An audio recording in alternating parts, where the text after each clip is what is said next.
नया टॉपिक है basically. Topic क्या, कॉन्सेप्ट थोड़ा बहुत ठीक रहेगा आपका, समझ लो इसको क्या होता है। हीट ट्रांसफर,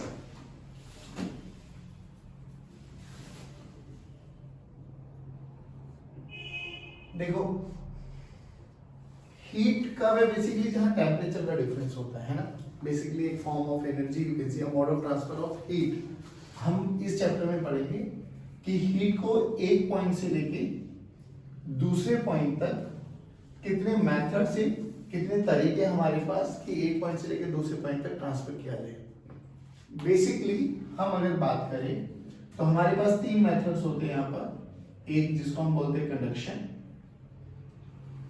दूसरा बोलो कन्वेक्शन, तीसरा बोलो रेडिएशन, ठीक है कन्वेक्शन, एंड तीसरा है रेडिएशन।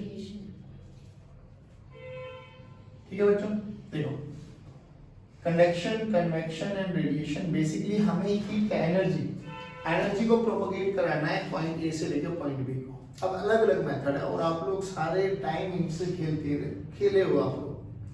मैं थोड़ा सा आइडिया बताता हूँ कि कैसे होते हैं।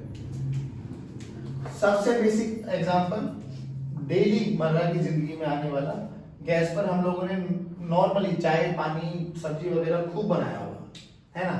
तो जब हम ये फ्राइंग पैन रखते हैं, इसमें एक हैंडल सा होता है ना, तो जब ये गर्म हो रहा होता है, ठीक है होने दे, कोई दिक्कत नहीं, बट हमें थोड़ा स्लोली एंड ग्रेजुअली अगर इस पर वो इंसुलेटिंग ना हो, प्लास्टिक वाला इंसुलेटर अगर मान लो हटा दे 2 मिनट के लिए, कई बार ये पुराना होकर टूट भी जाता है, हट भी जाता है, तो नॉर्मली हम उसी का यूज कर लेते हैं। तो विल रियलाइज कि जैसे जैसे ये गर्म होता है ना, कुछ टाइम के बाद ये वाला हैंडल भी गर्म होना स्टार्ट हो जाता है। वैसे तो सभी को जहां से हम पकड़ना होता है वहां से कहीं ना कहीं इंसुलेटर्स लगा के रखते हैं। इंसुलेटर्स बताओ क्या होते हैं, जो इसको पास ना करने दे बेसिकली, है ना। तो ये हमें पता लगता है कि ये धीरे धीरे ये भी गर्म होना स्टार्ट हो जाता है ना। ये होता है नॉर्मली, हम लोगों ने सबने देखा है। कई जब भी आजकल जैसे आप नहाते होंगे तो बाल्टी में गर्म पानी भरते होंगे, तो जैसे ही बाल्टी में गर्म पानी भरते तो धीरे धीरे पूरी बाल्टी बेसिकली पूरा टब आप लोगों को गर्म महसूस होना स्टार्ट हो जाता है, फील होना स्टार्ट हो जाता है कि हाँ भाई ये बेसिकली ये भी गर्म है। तो ऐसे मोड ऑफ ट्रांसफर को हम बोलते हैं कंडक्शन। अब कंडक्शन के बारे में थोड़ा सा आइडिया लेते हैं कि रियलिटी में कंडक्शन में होता क्या है। हम लोगों ने नॉर्मली बोला कि देखो इसको थोड़ा एक्सपीरियंस ऐसे भी कर सकते हैं, जैसे दीपावली पे हम लोग फुलझड़ी जलाते हैं। फुलझड़ी में क्या करते हैं हम लोग, एक एंड पर उसमें आग लगा देते हैं, ऐसे एक हैंडल सा होता है ना, यहाँ पर आग लगा देते हैं हम लोग। तो नॉर्मली जैसे ही जलते पूरा खत्म होती है तो विल रियलाइज, हमें थोड़ा बहुत एहसास होता है कि ये हैंडल भी ना गर्म होना स्टार्ट हो जाता है। अब ऐसा कैसे होता है, कैसे हुआ है, तो देखो हमें इतना पता है जहां पर हम लोग आग लगाते हैं, फायर देते हैं, हीट करते हैं, यहाँ का टेम्परेचर TA, इस पॉइंट का नाम A दे दो और इस पॉइंट का नाम B दे दो, this is TB। Temperature A point, temperature at B point. तो अपन को इतना पता है यहाँ पे हम लोग इसको हीट देने लगा था, तो temperature at A is greater than temperature at B। और टेम्परेचर किसका इंडिकेशन है, टेम्परेचर इंडिकेशन है एवरेज एनर्जी पर मॉलिक्यूल्स, ठीक है ना, एवरेज एनर्जी पर मॉलिक्यूल्स। तो जो यहाँ पे मॉलिक्यूल्स और यहाँ पे मॉलिक्यूल्स है, किसकी वाइब्रेशनल एनर्जी बहुत तेज होगी, क्या इसमें दो ही मॉलिक्यूल्स है क्या, नहीं, ये तो भाई सब सॉलिड है बेसिकली, है ना, आपस में पैक्ड रहेगी तो सारे के सारे मॉलिक्यूल्स। तो जिसका टेम्परेचर ज्यादा है उसकी वाइब्रेशनल एनर्जी क्या होगी, बहुत ज्यादा होगी। तो क्या होगा, कोलिजन होने से क्या होगा, वो एनर्जी धीरे धीरे ट्रांसफर होती चली जाएगी एक पॉइंट से लेके बी पॉइंट तक। तो रियलिटी में, और ये भी समझ में आता है हमें, एनर्जी का ट्रांसफर इस वाले मेथड में तभी हो सकता है जब कहीं ना कहीं टेम्परेचर डिफरेंस है। टेम्परेचर अगर थ्रू आउट सेम रह जाएगा तो कहीं ट्रांसफर होगी। तो रियलिटी में क्या हुआ, जिसका टेम्परेचर ज्यादा है वहां पर वाइब्रेशनल एनर्जी ज्यादा है, जिसके कारण इसमें आसपास के मॉलिक्यूल्स के साथ कोलिजन होता है, जिसके कारण हीट ट्रांसफर होती है एक पॉइंट से लेके दूसरे पॉइंट तक। तो एक तो ये, पर इसमें सच्चा अच्छी बात क्या है कि जो ये मॉलिक्यूल्स होते हैं ना बाबू, ये वाइब्रेट तो करते हैं उसी पॉइंट पर, मीन पोजीशन पे वाइब्रेशंस बहुत तेज हो जाती है, पर ये मॉलिक्यूल्स आगे भी ट्रेवल करते हैं। तो कंडक्शन फिनोमिना में हमें कौन कौन सी 2-3 बातें याद रखनी पड़ेगी। पहली बात कि इट रिक्वायर्स मीडियम, हीट को ट्रांसफर करने के लिए इसको मीडियम की आवश्यकता होती है।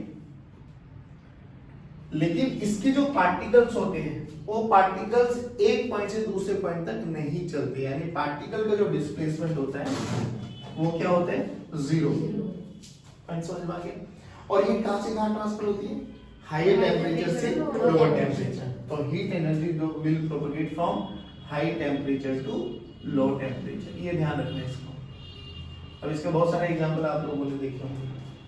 पानी गर्म करना, मतलब पानी गर्म करना है, प्रोसेस एक अलग है, बट पानी का जो कंटेनर है, पानी मत गर्म करो, वो जो कंटेनर को जब गर्म करते हो तो कंटेनर ये कनेक्शन फिनोमिना से गर्म होता है।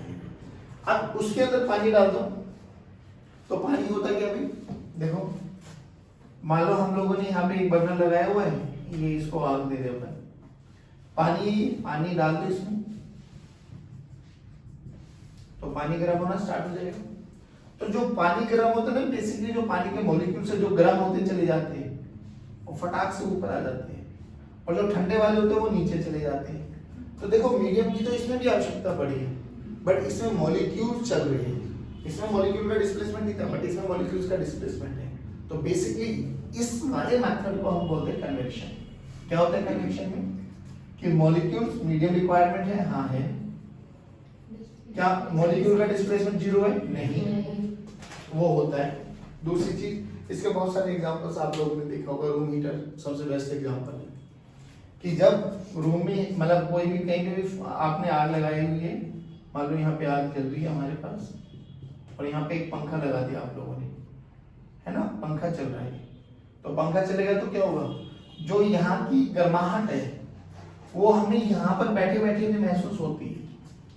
तो बेसिकली हुआ क्या है, हीट ट्रांसफर तो ही है, बट किसके थ्रू, एयर के पार्टिकल्स के थ्रू। बात समझ में आ गई, किसके थ्रू, एयर के पार्टिकल्स। वो पार्टिकल्स गर्म हुए जो इसके आसपास थे, वो आगे प्रोपगेट किए, तो वो हमें फील भी होता है कि हाँ यार वाकई में हीट का ट्रांसफर हो रहा है। और रूम हीटर सबसे अच्छी एग्जांपल है। सोच, जिस रूम में आप बैठे हुए हो वहां पर भी कौन मीडियम है, एयर। अगर वो ब्लोअर वाला रूम हीटर नहीं है तो वैसे नॉर्मली वो जो जिसमें इमल्शन रोड्स वगैरह लगी रहती है वो ऐसे चमकता रहता है, मतलब हीट निकलता है। तो बेसिकली एयर के पार्टिकल्स ही तो, वो पार्टिकल्स ही तो आगे जाके हमें पता लगाती है। अभी ये चले ही नहीं, यहाँ के ही रुके रहे तो हमें पता तो नहीं लगेगा कि हीट आ रही है, नहीं ये तो गाली वही नहीं हो जाएगी बिरबल की खिचड़ी वाली, बहुत ऊपर लगा रखी थी हंडी, नीचे आग जला रखी थी, कह रहा क्या करो, क्या चाय बना रहा हूँ, खिचड़ी बना रहा हूँ, कह रहा ऐसे थोड़ी ना होता है। ये कौन सा मेथड था, कन्वेक्शन, बट उसमें उतना ज्यादा हीट ट्रांसफर, खिचड़ी बनाने के लिए उसको क्या करना चाहिए था, कंडक्शन, जल्दी बन जाती, नहीं आया समझ, पक्की बात है। ये है दोनों में बेसिक डिफरेंस समझ में आ गया। मीडियम की दोनों में रिक्वायरमेंट होती है, पार्टिकल का डिस्प्लेसमेंट नहीं होता, पार्टिकल का डिस्प्लेसमेंट होता है। अब जो ये है ना बच्चों, ये है तीसरा मेथड जिसको हम बोलते हैं रेडिएशंस। बेसिकली रेडिएशन क्या होती है, होता तो ये भी एक मोड ही है जिसमें हम लोग एनर्जी को एक पॉइंट से दूसरे पॉइंट तक ट्रेवल कराते हैं। ये रेडिएशंस देखो, जनरली अगर इस रेडिएशंस के बारे में बात करें तो ये शब्द आप लोगों ने बहुत बारी सुना भी हुआ है। जैसे अक्षय कुमार की एक मूवी आई थी रोबोट 2.0, उसमें सारा खेल ही इसका दिखाया हुआ था कि चिड़िया लुप्त हो गई है ना, वो मर जाता है, फिर वो ऐसे भूत बन के लोगों को ऐसे खत्म करता है, वो मोबाइल वगैरह का रेडिएशंस का ही खेल है। आप लोग अपने अपने मोबाइल फोन में देखोगे तो कल भी शायद एक नंबर बताता मैं कि *#07# करके देखना, तो वहां पर आपके मोबाइल में एक डेटा लिखा आता है 1.6 कुछ ऐसा करके एक नंबर आता है, वो बताता है कि आपके यहाँ से कितना इलेक्ट्रोमैग्नेटिक रेडिएशंस को एमिट आउट हुआ जा रहा है फोन से। तो अगर वो स्टैंडर्ड है, उसी रेंज में है तो ठीक, नहीं तो आपको चेंज करना होगा। अभी रिसेंटली 2-4 दिन पहले एक न्यूज भी आई थी कि पता नहीं कौन सी कंट्री में फ्लाइट्स 5G की कंडीशन के चक्कर में फ्लाइट्स रद्द हो गई है। अभी याद तो 1-2 महीने पहले शायद इंडिया में भी किसी ने पिटीशन दायर की थी कि इंडिया में 5G को लॉन्च ना किया जाए, क्योंकि ये रेडिएशंस है बेसिकली जिससे हम घिरे हुए हैं। अनडाउटेडली हमारा सर्वाइवल इसके बिना मुश्किल है, क्योंकि हम सुबह से शाम तक इनके साथ खेले रहते हैं। इंटरनेट कनेक्टिविटी देखो, है ना, एक दिन के लिए भी, 1 घंटे के लिए भी ब्लैकआउट कर दे इंटरनेट का, बच्चों की हालत खराब हो जाती है। बच्चों छोड़ो, क्योंकि आजकल का सारा काम इससे चल रहा है, एक दूसरे के साथ हम लोग कनेक्टिविटी में है बिकॉज ऑफ इंटरनेट। हाँ, बट इसके एडवांटेजेस भी है और डिसएडवांटेजेस भी है, तो हमें दोनों चीजों को कहीं ना कहीं वे आउट लेना पड़ेगा कि भाई एडवांटेज भी बहुत सारे हैं इसके। हम फटाक से अमेरिका में बैठे बैठे अपने रिलेटिव्स को फटाक से 1 सेकंड लगते हैं, अब ऐसा अनुभव होता है जैसे हम मेरे बगल में बैठा हो। पहले तार भेजते थे, लेटर भेजते थे, लेटर लिखा, लेटर को भेजने में 7-7 10-10 दिन लग जाते थे, फिर उधर से उतने दिन के बाद रिप्लाई आता था। पता लगे बीच में कोई दुर्घटना हो जाती, इतने सारा कार्यक्रम हो जाता, जब पता लग जाता भाई वो तो निपट लिया। आज तो निपटते ही फोन आ जाते हैं, भाई साहब आ जाओ निपट लिए। पहले ऐसा नहीं होता था ना, पहले तो निपट भी गए तो पता ही नहीं लगता था। मैंने सच बता रहा हूँ, कई बार तुम लोगों ने शायद ये एनालाइज किया होगा, मम्मी पापा से पूछना, कभी एक मतलब कोई भी खुशखबरी को भी देने के लिए ना 15-15 20-20 दिन का वेट करना पड़ता था। चिट्ठी लिखो, पोस्ट ऑफिस में डालो, वो 4 से 5 दिन 6 दिन में जाके वहां मिलती थी, उनको बड़ा अच्छा लगता था जिनको मिली, फिर वो वापसी रिटर्न में भाई आपकी चिट्ठी मिली, बड़ा मिला, ये पूरे प्रोसेस में 15 दिन निपट गए। किसी की शादी है बहुत रैंडमली, जैसे आजकल बड़ी जल्दी जल्दी शादी होती है ना, किसी को बहुत जल्दी जल्दी इनविटेशन देना, आप तो फटाक से फोन करो भाई आ जाओ, व्हाट्सएप पे दे दिया है ना, कार्ड भी नहीं छपवाते आजकल, तो अपने आप ही बना लेते हैं इनविटेशन और फॉरवर्ड कर दो भाई आगे, चलो हो भी गई। सोच पहले क्या होता था, बहुत जल्दी शादी करनी 2-3 दिन के अंदर अंदर, मामा मौसी को पता भी नहीं लगेगा, लड़का वो भी ले आया, ऐसा रियलिटी में होता था पहले। बट चलो देखो अच्छी एडवांटेजेस तो है। अब ये रेडिएशन पे ना थोड़ा चर्चा कर लेते हैं, क्योंकि रेडिएशंस हमारे लिए बात आती है इलेक्ट्रोमैग्नेटिक वेव्स की। अब ये जो इलेक्ट्रोमैग्नेटिक वेव्स है ना सर, ये आप केमिस्ट्री में थोड़ा बहुत, जैसे मुझे कल बता रहे थे कि आप केमिस्ट्री में काफी ज्यादा पढ़ चुके हो, तो वेव क्या चीज होती है। देखो वेव को ऐसे मतलब बनाया जाता है कि हमारे पास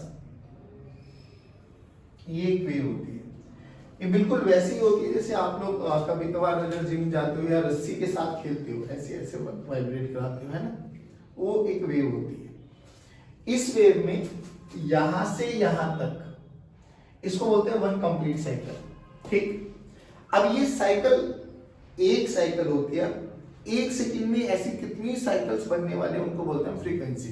जैसे मान लो मैंने यहां से पहले ऊपर गया, फिर वापसी आया, फिर नीचे गया, फिर वापसी आया, ये एक साइकिल कंप्लीट हुई है। ऊपर नीचे नीचे ऊपर, है ना, पहले ऊपर जाएगी वे, फिर नीचे फिर ऊपर, तो this is 1 complete cycle. 1 second में मान लो मैं एक ही साइकिल बना पाया तो मेरी फ्रीक्वेंसी 1 है। 1 सेकंड में मैंने 2 बनाया तो 2, 1 सेकंड में 3 बनाया 3, 1 सेकंड में 5 बना दी तो 5 फ्रीक्वेंसी। बात समझ में आई? अब जो देखो कभी कि आप लोगों ने देखा होगा रस्सी में हमें ऐसी वेव चलती हुई दिखाई देती है, बट जो पार्टिकल आपने हाथ में पकड़ा हुआ है वो हमेशा आपके हाथ में रहते हैं। तो बेसिकली वो क्या चीज प्रोपगेट होती है, डिस्टरबेंस, जिसको हम बोलते हैं एनर्जी। तो वेव्स में एनर्जी एक पॉइंट से दूसरे पॉइंट तक ट्रांसफर होती है, ना कि पार्टिकल्स। पार्टिकल्स नहीं प्रोपगेट होते। इलेक्ट्रोमैग्नेटिक वेव्स के बारे में हम बात करें तो यहां से यहां तक हमारी एनर्जी की प्रोपगेशन होती है, और एनर्जी कितनी रफ्तार से भाग रही है उसको बोलते हैं हम वी। वी इज बेसिकली आपके पास स्पीड है, वेव की स्पीड है, कैसी एनर्जी प्रोपगेशन की स्पीड है। इस ए पॉइंट से लेकर बी पॉइंट तक इसको पहुंचने में कितना समय लगा, that is capital T, time period of 1 second. ठीक है, और यहां से ए से बी की दूरी को हम बोलते हैं वेवलेंथ। ये शायद सुना होगा आप लोगों ने, नहीं सुना तो सुन लो, दिस इज वेवलेंथ। इन तीनों में एक रिलेशन होता है। ठीक है, वो रिलेशन क्या है कि टी टाइम में एनर्जी ए पॉइंट से लेके बी पॉइंट तक कितनी दूर ट्रेवल करी है, दैट इज लैम्डा। तो लैम्डा का फॉर्मूला है डिस्टेंस स्पीड टाइम। बोलो क्या होता है, distance this is equal to speed into time. कल हम बात कर चुके थे कि जब हम लोग इलेक्ट्रोमैग्नेटिक वेव्स के बारे में बात करेंगे तो वैक्यूम में जो इनकी स्पीड होती है that is speed of light 3 × 10⁸ metre per second. चलो, तो लैम्डा क्या हो गया बच्चों, lambda this is equal to speed into time. और अभी अभी हमें पता है कि 1 सेकंड में कितने नंबर ऑफ साइकिल्स जाएंगी, दैट इज फ्रीक्वेंसी। तो इन दोनों में एक रिलेशन है, t this is equal to 1/f। तो लैम्डा को f की टर्म्स मतलब टाइम को f की टर्म्स में लिखो, तो lambda this is equal to v/f, यानी v का फॉर्मूला है लैम्डा इनटू f। ठीक है, अब मीडियम चेंज हो जाएगा तो स्पीड चेंज हो जाती है। ठीक है, जब तक एक ही मीडियम रहेगा लैम्डा इनटू एफ का प्रोडक्ट हमेशा क्या रहेगा, कांस्टेंट। जैसे कि वैक्यूम के बारे में बात करें हम लोग, सन हमारी अर्थ, उसके बाद एटमॉस्फेयर है ना, कितने किलोमीटर तक है? 8 से 10 किलोमीटर तक एटमॉस्फेयर है। उसके बाद वैक्यूम स्पेस, वो वैक्यूम है हमारे पास, बट सनलाइट आती है। तो सनलाइट के लिए मीडियम हो या ना हो कोई जरूरी मतलब कोई मतलब नहीं है। कल हम बात कर रहे थे कि अगर हम लोग इस रूम में वैक्यूम क्रिएट करा दो, वैक्यूम, अभी हम तुम एक दूसरे को देख पा रहे, एक दूसरे की बातें सुन पा रहे, देखने का तो छोड़ दो कॉन्सेप्ट, बट हम एक दूसरे की आवाजें सुन पा रहे हैं ना, बिकॉज क्योंकि हमारे तुम्हारे बीच में मीडियम है एयर। अगर एयर को सक कर लिया जाए, यहाँ से निकाल दिया जाए, तो वैक्यूम क्रिएट करा दिया जाए, तो हम बोल तो रहे होंगे, यही हो रहा होगा बस, आपको पता ही नहीं लग रहा होगा क्या, क्योंकि एयर जो साउंड है उसको मीडियम की आवश्यकता है। तो साउंड को हम बोलते हैं मैकेनिकल वेव्स, जो ये इलेक्ट्रोमैग्नेटिक वेव्स होते हैं इनको बोलते हैं नॉन मैकेनिकल वेव्स। ऐसे याद करो, M for medium, M for mechanical. जो इन वेव्स को ट्रेवल करने के लिए मीडियम की आवश्यकता होती है उनको मैकेनिकल, जिनको नहीं होती उनको। तो रेडिएशन में जो हम इलेक्ट्रोमैग्नेटिक वेव्स पढ़ रहे हैं वो कैसी है? नॉन मैकेनिकल, उनको मीडियम की आवश्यकता। अब देख तीनों में एक डिफरेंस तो समझ में आ गया, इन दोनों को और इसको नहीं होने वाली पहली बात। अब थोड़ा बहुत आइडिया देख लो। फ्रीक्वेंसी के बेसिस पर हम लोगों ने अलग अलग वेव्स बना दी, जैसे radio waves, microwaves, infrared, visible region, UV, X ray, gamma, है ना बच्चों। जो ये फ्रीक्वेंसी होती है ना, frequency, this is the property of source. मतलब कैसे, मैं आपको बताता हूँ। मान लो मैंने यहाँ से एक लेजर लाइट ली रेड कलर की, ठीक है, तो अभी हमारे तुम्हारे बीच में कौन है? Air, medium. आपको कैसा कलर दिखाई दे रहा है? रेड। मैंने एक बोतल उठाई, इस बोतल में पानी भर दिया, अभी एयर था, अब एयर भी और वाटर भी मीडियम आ गया। अभी भी इसमें से पार होने के बाद कैसे कलर दिखाई देगा? क्या कलर चेंज हो जाएगा क्या? नहीं, कलर तो नहीं चेंज हो रहा। तो फ्रीक्वेंसी जो है ना वो सोर्स की प्रॉपर्टी है। जब तक आप सोर्स चेंज नहीं करोगे फ्रीक्वेंसी में कोई भी चेंज, लाल कलर है तो थ्रू आउट लाल ही रहेगा, नीला है तो नीला ही रहेगा। तो frequency is the property of source. एक मीडियम से दूसरे मीडियम में जाने के बाद भी क्या चीज सेम रहेगी? Frequency, number of oscillations. एक सेकंड में अगर 3 वेव जनरेट हो रही है तो थ्रू आउट 3 ही होंगी। सिंपल सी बात ये, क्या चीज बदल जाएगा? स्पीड भी बदल जाएगी और वेवलेंथ भी बदल जाएगी। ये बात समझ में आ गई? पक्की बात है, श्योर। सबसे ज्यादा स्पीड कहाँ पर होगी? वैक्यूम, उससे ज्यादा तो कुछ हो ही नहीं सकता। बाकी किस भी मीडियम में एंटर करेगी वो कहीं ना कहीं घटती चली जाएगी। बात समझ में आ गई? थोड़ा थोड़ा पक्की बात। अब इनके मैटर पे हम लोगों के पास एक इलेक्ट्रोमैग्नेटिक स्पेक्ट्रम आता है पूरा का पूरा। वो इलेक्ट्रोमैग्नेटिक स्पेक्ट्रम कल याद कराने का तरीका बताया था, remember me I visited your ex girlfriend, ऐसे याद करना। R radio, micro, infrared. Infrared है तो इसके जस्ट बाद रेड कलर, ये V stands for visible region. Visible region में 7 कलर्स होते हैं विब्यूर, ठीक है ना। तो इंफ्रारेड जस्ट रेड, अल्ट्रावायलेट उससे पहले वायलेट। तो समझ में आ गया, यहाँ पे वी आएगा और यहाँ पे रेड। तो वी और रेड के बीच में V I B G Y O R भर दो। उसके बाद UV, then X ray, then gamma. बात समझ में आ गई? तो हमें जो तीसरा मेथड है दैट इज रेडिएशंस, तो ये समझ में आ गई कि रेडिएशंस में प्रोपगेशन के लिए मीडियम की आवश्यकता बिल्कुल नहीं होती। मीडियम दो ना दो एनर्जी प्रोपगेट होती है। अब ये रेडिएशंस होती कहाँ है इस वाले चैप्टर में? यहाँ होता है टेम्परेचर के चेंज के कारण। जैसे कि हम लोगों ने नॉर्मली ऑब्जर्व किया होगा, आप रोटी बनाते हो तवे पे, है ना। रोटी बनाने के बाद तवा फिर भी गर्म होता है। तवे का गर्म कैसे एहसास होता है? हम उसके ऊपर ऐसे थोड़ा सा ऊपर हाथ रख के देखते हैं तो कहीं ना कहीं हमें हीट एनर्जी मतलब महसूस होती है। बेसिकली रेडिएशन है वो, जो चेंज इन टेम्परेचर, टेम्परेचर बढ़ाने के बाद हम लोगों को हीट का महसूस हुआ है। हाँ है। अब ऐसे ही हम लोगों ने एक आयरन रॉड लिया, उसको गर्म कर दो, लाल कर दो एकदम, तो वो भी रेडिएशन है। तवा, अंधेरे में तवे को लेके चले जाएंगे, हीट हमें फील हो सकती है, बट वहां हम अंधेरे में तवे, मतलब ऐसे नहीं कि ऐसा हमें तवे से हमें एक्सीडेंट भी हो सकता है, पता ही नहीं अंधेरे में तवा है या नहीं है। हम फटाक से ऐसे हाथ करें और गर्म तवा लग जाए, पता लग जाए, है ना, फील हो जाए हाँ भी है। ऐसे ही आयरन रोड गर्म करके रख दूं तो दूर से पता लग जाएगी आपको अंधेरे में भी कि भाई आयरन रोड रखी हुई है। क्यों? क्योंकि उसके कारण रेडिएशन जो निकल रही है ना वो उस रीजन में लाई कर रही है जो हमें दिखाई दे सकता है। रेडिएशन तवे में से भी निकल रही थी बट वो रेडिएशन उस रीजन में लाई कर रही थी जो कभी हमें दिखाई, और हमें दिखाई केवल और केवल ये रीजन देगा विजिबल, ना इससे नीचे वाला ना इससे ऊपर वाला। एक्सरे देखा है कभी आप लोगों ने? कराया होगा, देखा नहीं होगा। आप कौन से एक्सरे की बात कर रहे हो? एक ही एक्सरे होता है। तो देखा है। नहीं नहीं, एक्सरे कराया होगा बेटे। एक्सरे कराने के बाद जो वो फोटोग्राफ आएगा वो देखा होगा, है ना? हाँ, एक्सरे रेडिएशंस नहीं देखी ना आपने? अच्छा, रेडिएशन की बात है। हाँ, है ना? वो एक्सरे का जो फोटोग्राफ आता है वो तो हम लोगों ने सबने देखा होगा। एक्सरे हम देख नहीं पाते है ना सिमिलरली हम रेडियो भी देख पाते ना माइक्रो ना इंफ्रारेड। इंफ्रारेड देखने का एक और तरीका बताया था कल, कि कल रिमोट को अपने कैमरा के आगे रखना तो वो हल्का हल्का बहुत छोटा सा रेड कलर दिखाई देता आपको, इंफ्रारेड दिखाई दे जाता, कोई बड़ी बात नहीं। यही सब चीजें समझ में आई बच्चों? जल्दी बताओ कितने मेथड? 3।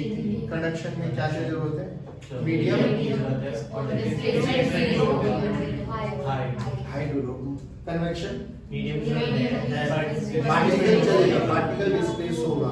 रेडिएशन में टेम्परेचर का वेरिएशन आएगा, हीट जनरेट होगी, रेडिएशंस निकलेंगी। कई बार वो रेडिएशंस में दिखाई दे जाती है और कई बार नहीं।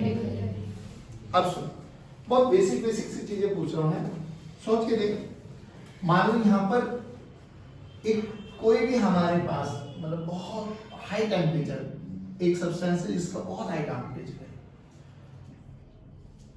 यहाँ पे टेम्परेचर ठंडा है, डन। तो हीट है, हाँ है। ट्रांसफर करेगी, हाँ करेगी। हायर से लोअर जाएगी, बिल्कुल जाएगी। अब इसके कितने मोड हो सकते हैं? सोच, अगर मैं यहाँ पे वैक्यूम क्रिएट करा तो कौन सा मोड? कौन सा? रेडिएशन। ठीक। अगर मैं इसको कनेक्ट कर दूं एक आयरन बार के साथ, कंडक्शन। कंडक्शन भी हो नहीं, कन्वेक्शन कैसे हो सकता है? वैक्यूम है ना, वैक्यूम है। अच्छा, इस वैक्यूम को हटा के मैं यहाँ एयर कर दूं तो कंडक्शन भी होगा, कन्वेक्शन भी होगा और रेडिएशन भी होगा। रेडिएशन तो ये लगा ले होगा ही होगा, हो गई होगा। अब सर बात यह है कि रेडिएशन तो हर जगह होने के चांसेस है, बिल्कुल है। फिर हम पढ़ेंगे किसको? जो ज्यादा डोमिनेट करने वाला है, जो ज्यादा डोमिनेट करने वाला है। कंडक्शन करेगा तो हम थ्रू आउट कंडक्शन पढ़ेंगे, फिर कन्वेक्शन और रेडिएशन को भूल जाएंगे।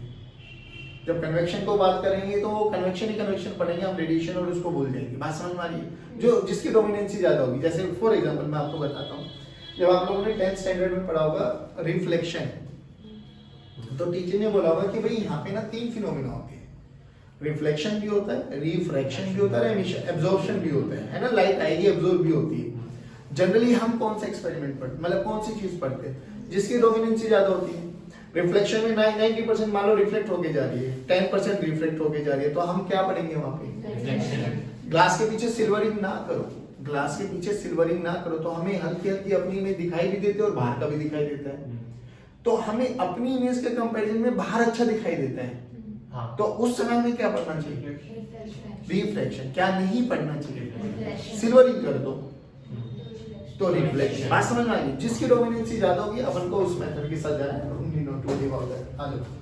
अच्छा, इसमें ये हो गया, ये हो गया, ये हो गया। सोच, एयर कर दूं तो खाली इसको हटा दूं,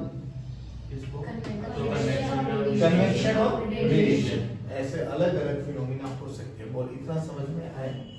अब ना एक छोटा सा जनरल क्वेश्चन पूछता हूँ। मान लो इसका टेम्परेचर कोई भी अपनी मर्जी से टेम्परेचर बोलो। 57 सॉरी 273। वैसे तेरे लिए 57 47 प्यारे मोहब्बत वाले नंबर है। तो कभी 10 के मल्टीपल क्यों नहीं लेता? पता है मुझे तो नंबर पूछते हैं, और ही पता है। यहाँ पे बोलो 100। तो इसके कंपैरेटिवली बहुत गर्म है, ठीक। अभी रूम टेम्परेचर जैसे हम बात करें, ठंड का मौसम चला, मान लो एक भयंकर लेवल पे हमने मेंटेन किया हुआ है। रूम टेम्परेचर अभी करीबन 15-16 डिग्री होगा, मान लेते हैं 10-20 डिग्री के आसपास एक रॉड रखी हुई है हमारे पास, ठीक। इस रॉड को जब मैं उठा के यहाँ लगाऊंगा तो रॉड के इस ए पॉइंट और इस बी पॉइंट के बारे में चर्चा करो। इसका टेम्परेचर क्या हो जाएगा? बढ़ेगा। ए का कितना हो जाएगा? 200 तो नहीं होगा, ए का कम हो जाएगा। ज्यादा होगा, ज्यादा होगा। देखो ए 200 डिग्री पे में हाँ तो बोलते हैं सर ज्यादा होगा, कितना होगा 200, और बी का 100 होगा नहीं होगा। होगा। इसके इस पॉइंट पे बोलो, किसी भी पॉइंट पे 200 रहेगा, 100 रहेगा या कुछ और रहेगा, बीच का कुछ और रहेगा। बीच का तो हम कह नहीं सकते, कुछ और रहेगा पक्का। क्यों, एक बात समझ में आनी चाहिए हमें सर, ये तो सच्चाई है कि अगर हीट को ट्रांसफर होना है तो टेम्परेचर का डिफरेंस थ्रू आउट मेंटेन रहना चाहिए। अगर सोचिए देख रहे इस रोड का पूरे थ्रू आउट टेम्परेचर एक जैसा आ गया, फिर तो हीट ट्रांसफर कतई नहीं हो सकती। अपन को तो हीट ट्रांसफर करानी है, तो ये पक्की बात है सर, कदम कदम पे इनका टेम्परेचर डिफरेंस आना।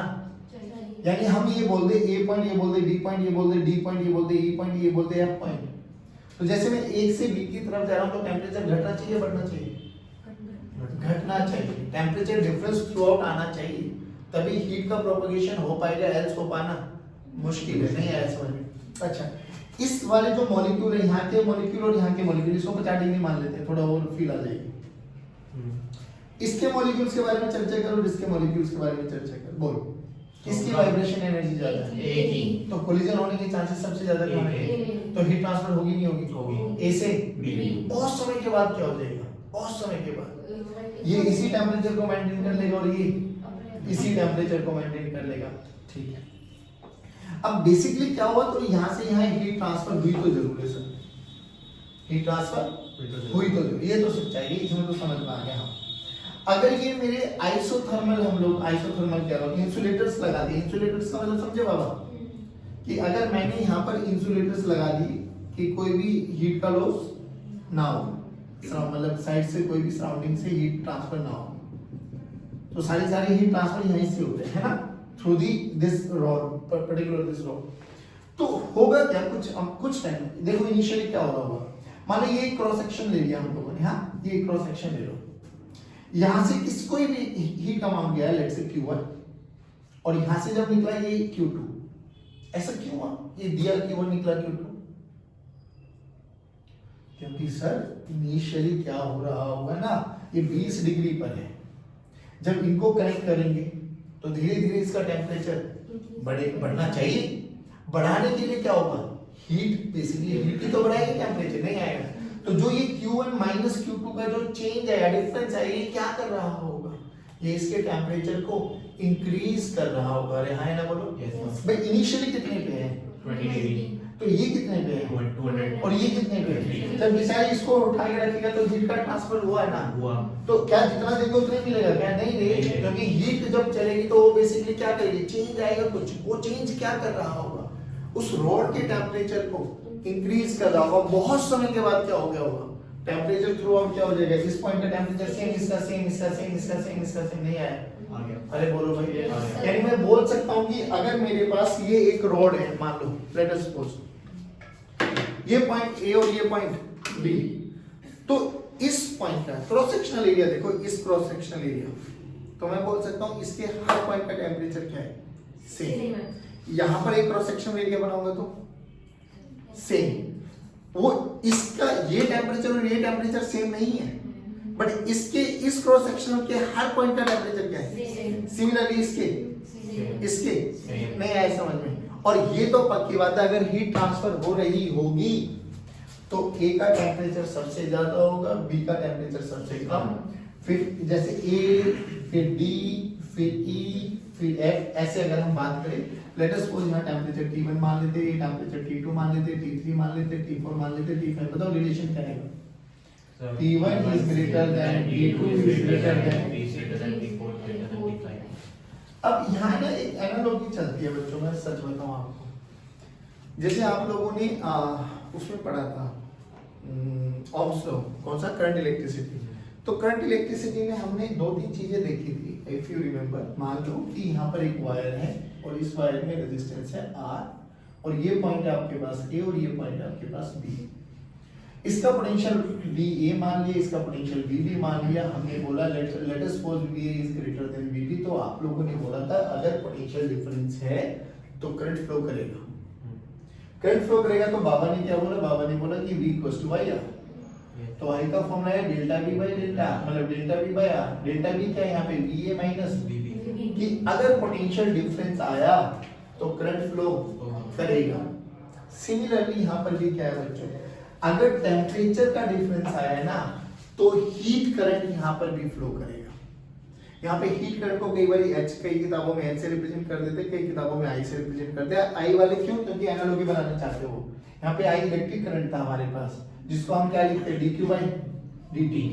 dq क्यों यहाँ पे क्या है, चार्ज, फ्लो ऑफ चार्ज। यहाँ पर एक हीट करंट होता है जिसको हम बोलते हैं dq बाई dt। यहाँ पे क्यों क्या है, हीट। यहाँ पे क्यों क्या है, हीट। सोच के देखो, अगर मुझे करंट पता लग जाए, हीट करंट पता लग जाए, कुछ टाइम के लिए निकालना, तो क्या मैं हीट एनर्जी भी निकाल सकता हूँ? बिल्कुल। बोल dq का फॉर्मूला क्या हो जाएगा, I into dt, I into dt। अच्छा, तो ये I इंस्टेंटेनियस है क्या एवरेज है?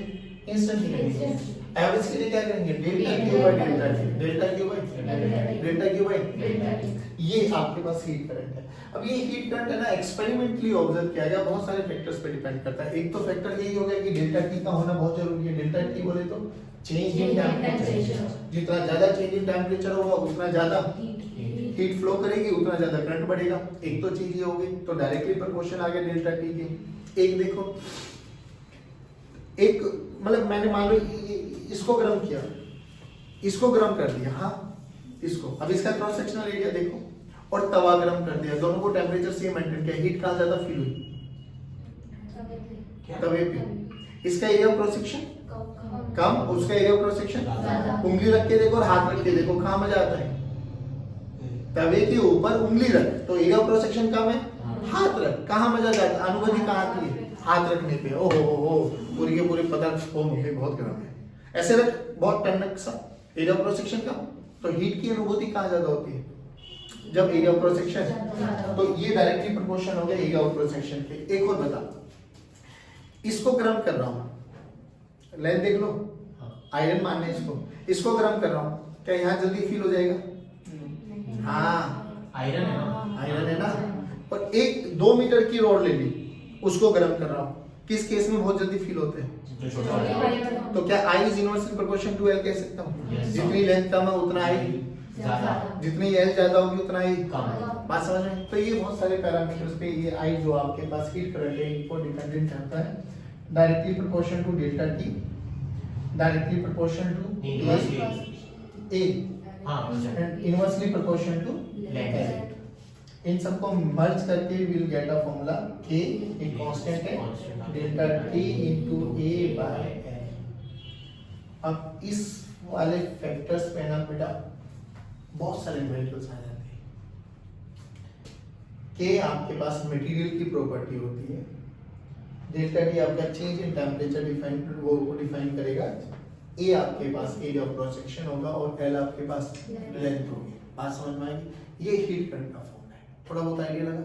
पक्की बात? चलिए आज के लेक्चर को समाप्त करते हैं। जय हिंद, जय भारत।